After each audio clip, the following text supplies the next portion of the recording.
Hello everyone, welcome to hobbies with Harini. మినపప్పు egg కాంబినేషన్లో instant పొంగనాలు ఎప్పుడైనా ట్రై చేశారా? హై ప్రోటీన్ ఉన్న ఈ పొంగనాలు టేస్ట్ చాలా బాగుంటాయి, అలాగే హెల్త్కి కూడా మంచిదండి. ఎదిగే పిల్లలకైతే కనుక దీన్ని స్నాక్గా కానీ బ్రేక్ఫాస్ట్గా కానీ ఇస్తే చాలా ఇష్టంగా తింటారు. ఎగ్ అంటే ఇష్టపడని వాళ్ళు స్మెల్ అని ఆలోచిస్తుంటే కనుక ఒక్కసారి ఇలాగా మినపప్పు కాంబినేషన్లో ఈ ఇన్స్టెంట్ పొంగనాలు ట్రై చేసి చూడండి, మీకు తప్పకుండా నచ్చుతాయి. చాలా సింపుల్గా చేసుకునే ఈ పొంగనాలు ఎలా చేసుకోవాలో చూద్దాము. దీనికోసం ఒక చిన్న కాఫీ గ్లాస్ అంత మినపప్పు తీసుకుని 1-2 గంటలు నానబెట్టుకుంటే సరిపోతుందండి. ఇవి మీరు పొద్దున్నే లేచి నానబెట్టుకున్నా కూడా బ్రేక్ఫాస్ట్కి మనం రెడీ చేసేసుకోవచ్చు పిండి.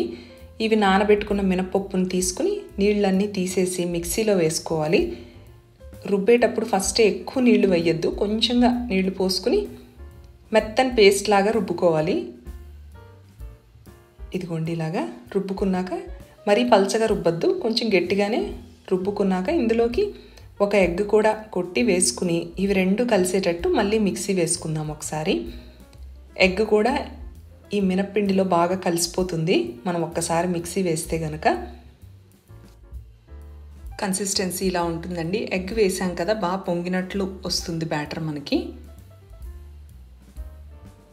ఇందులోకి కట్ చేసుకున్న ఉల్లిపాయలు,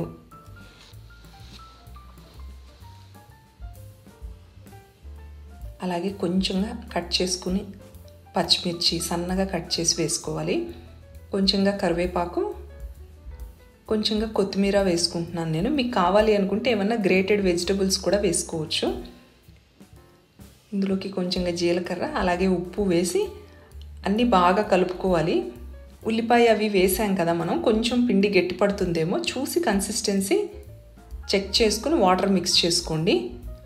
మనకి సేమ్ పొంగనాలు వేసుకునే కన్సిస్టెన్సీ ఉంటే సరిపోతుంది. ఇలాగ స్పూన్ నుంచి జారి పడుతూ ఉండాలి. ఈ కన్సిస్టెన్సీ చాలు. ఇప్పుడు పొంగనాల పెనం వేడి చేసుకుని అందులో ఆయిల్ కూడా పోసుకున్నాక ఇప్పుడు వీటిని ఒక్కొక్క స్పూను వేసుకుంటే కనుక సరిపోతుంది పొంగనాల పెనంలో.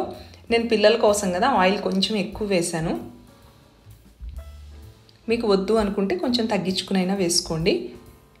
ఇవన్నీ హోల్స్లో ఫిల్ చేశాక ఫ్లేమ్ మాత్రం లో ఫ్లేమ్లో పెట్టుకుని మూత పెట్టి లైట్ గోల్డెన్ బ్రౌన్ కలర్ వచ్చే వరకు ఫ్రై చేసుకోవాలి. ఒక 5 మినిట్స్ తర్వాత ఇవి గోల్డెన్ బ్రౌన్ కలర్లోకి వస్తాయి. చెక్ చేసుకుని అన్నీ ఫ్లిప్ చేసుకోవాలండి. వెనక వైపుకి రివర్స్ తిప్పుకుని మీకు ఇప్పుడు ఆయిల్ కావాలి అనుకుంటే వేసుకోండి. నేను ఆల్రెడీ ఎక్కువే వేసాను కదా, అందుకని సరిపోతుంది ఒక సైడే. మీకు కావాలి అనుకుంటే లైట్గా కొంచెం ఆయిల్ వేసుకుని మళ్ళీ ఫ్రై చేసుకుంటే కూడా ఇంకో వైపు కూడా అవి కూడా లైట్ గోల్డెన్ బ్రౌన్ కలర్ వచ్చే వరకు ఫ్రై చేసుకోవాలి. ఇదిగోండి, ఇప్పుడు ఇటువైపు కూడా కలర్ వచ్చేసింది కదా, ఇంకా తీసుకుని సర్వ్ చేసుకోవడమే. ఈ పొంగనాలు సర్వ్ చేసుకోవటం కోసం మీరు ఏదన్నా కారపొడితో సర్వ్ చేసినా టేస్ట్ బాగుంటుంది, అలాగే కొబ్బరి చట్నీ అయినా బాగుంటుంది. ఏమీ లేకపోయినా కూడా టేస్ట్ బాగానే ఉంటుంది, ఎందుకంటే మనం పచ్చిమిర్చి అవన్నీ వేసాం కదా. ఇదిగో చూడండి, ఈ పొంగనాలు చాలా సాఫ్ట్గా చాలా బాగుంటాయండి. ఈ హై ప్రోటీన్ ఉన్న మినపప్పు పొంగనాలు తప్పకుండా మీరు ట్రై చేయండి. ఎదిగే పిల్లలకైతే కనుక హెల్త్కి చాలా మంచిది. ఎగ్ ఇష్టపడని వాళ్ళైతే కనుక ఇలా ట్రై చేయండి. స్మెల్ అనేది రాదు అసలు, ఎగ్ స్మెల్. ఈ వీడియో నచ్చినట్లయితే లైక్ చేయండి, షేర్ చేయండి, సబ్స్క్రైబ్ చేసుకోండి. రెసిపీ ట్రై చేసినట్లయితే ఎలా వచ్చిందో కామెంట్ చేయండి. నెక్స్ట్ టైం ఇలాగే ఇంకొక క్విక్ అండ్ హెల్దీ రెసిపీతో మళ్ళీ కలుద్దాం. Thank you.